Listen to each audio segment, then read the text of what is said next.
Alright guys, Honey Jefe here. This is my recap. This is part 4.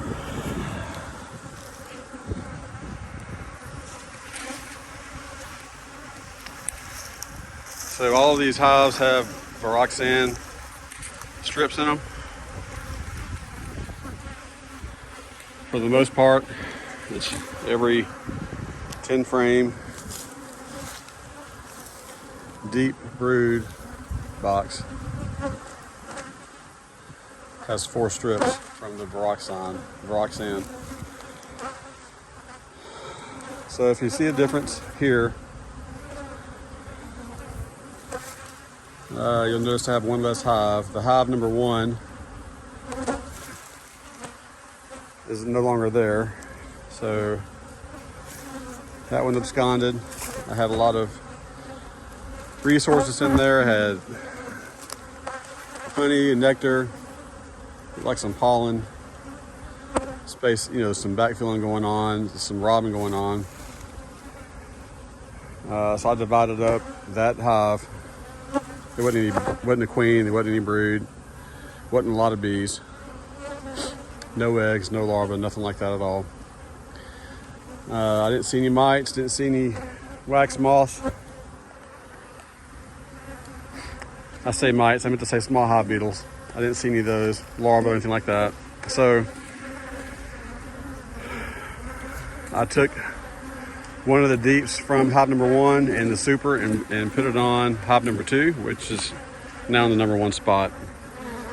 So it's got 2 cards there. So the 7 of spades, at one time when it was hive number 2, it was just a deep with the honey or with an excluder on there and a honey super that had a bunch of wet frames on there. And so what I did is just added the honey super from hive number 1 in one of the boxes,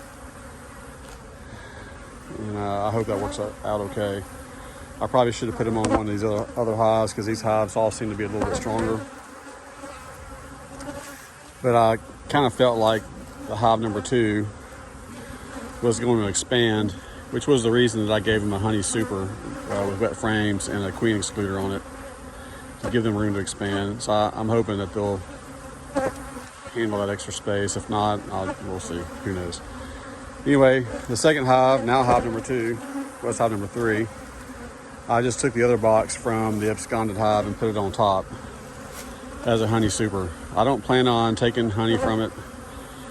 Don't really know what I'll do to. I'll probably take one super off of the hive number 1, the one that was in the absconded hive, because there was quite a bit of uncapped honey in there. Anyway, so we'll move on. Hive 3 and hive 4 look strong. I'll pull those honey supers later. I'm gonna take, I see that bottle over there. I haven't taken it off. I haven't fed these guys since I put the honey super on there. Hive number 5, the first hive on the second stand. All those hives look really good. Really impressed.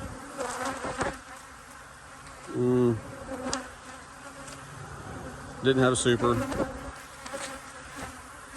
It has an internal frame feeder. I thought about putting something in there, but I didn't bring anything to feed them with. But it has 9 frames on top with the internal frame feeder, so I still used 4 strips of VarroxSan oxalic acid treatment. If I had 8 frames, I would have used 3, and I'd have done that. Over here, I'd have had 3 extra strips to last for another hive, but I ended up using all 60 of these, all 60 on these. There were 60 in the packet, and these, this one and this one, it wasn't brood in there, but I didn't want to leave them completely untreated. So I stuck 2 strips in those. Those were from the absconded hive, but the other one's got 4. So there's like 10 in there, or there's 6 in here, 4 and 2, and then there's 4, 8, and then 2 more, which is 10. But it worked out that the last 4 I had in the packet went over to this hive here, which is just 1 deep with a queen excluder on top and then a honey super.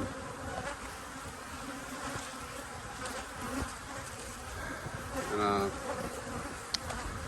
so that's it. I weed eated a little bit down here.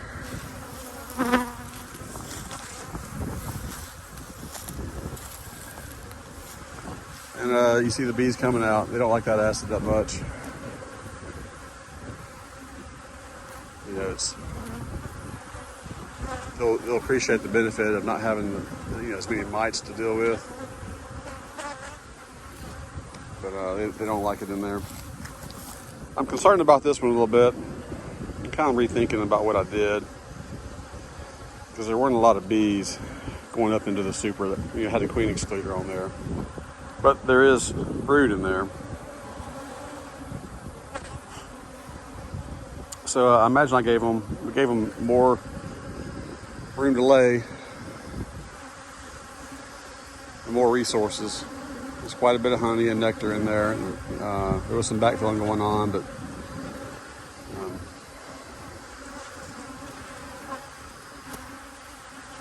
we'll see.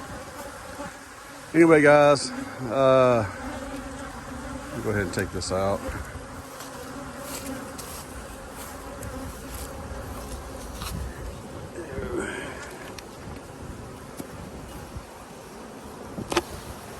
There's nothing in there. Those bees will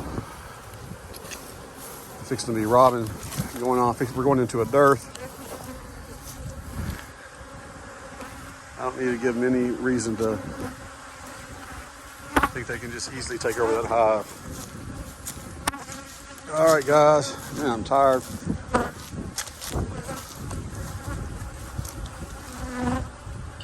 Put that up.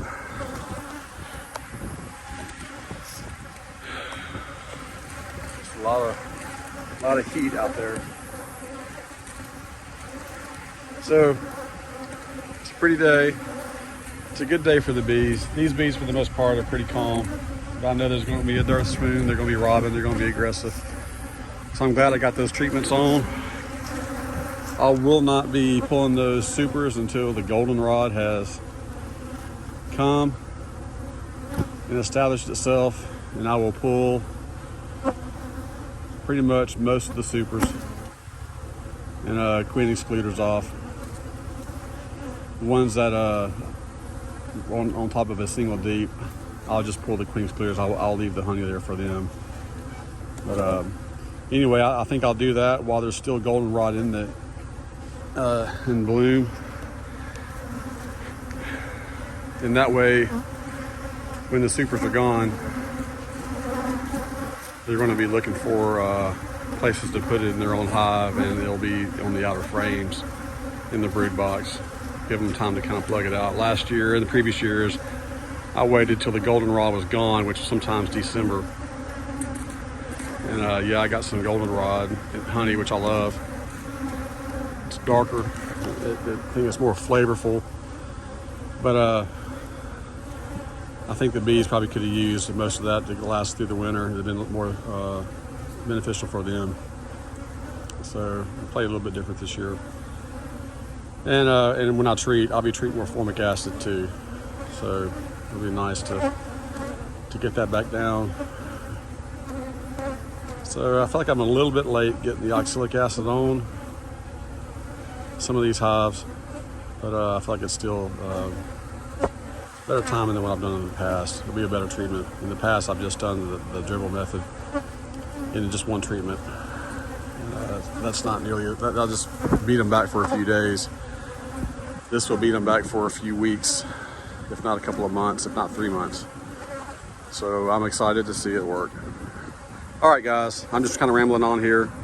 Honey Jefe, this is my office, and I hope y'all have a great day.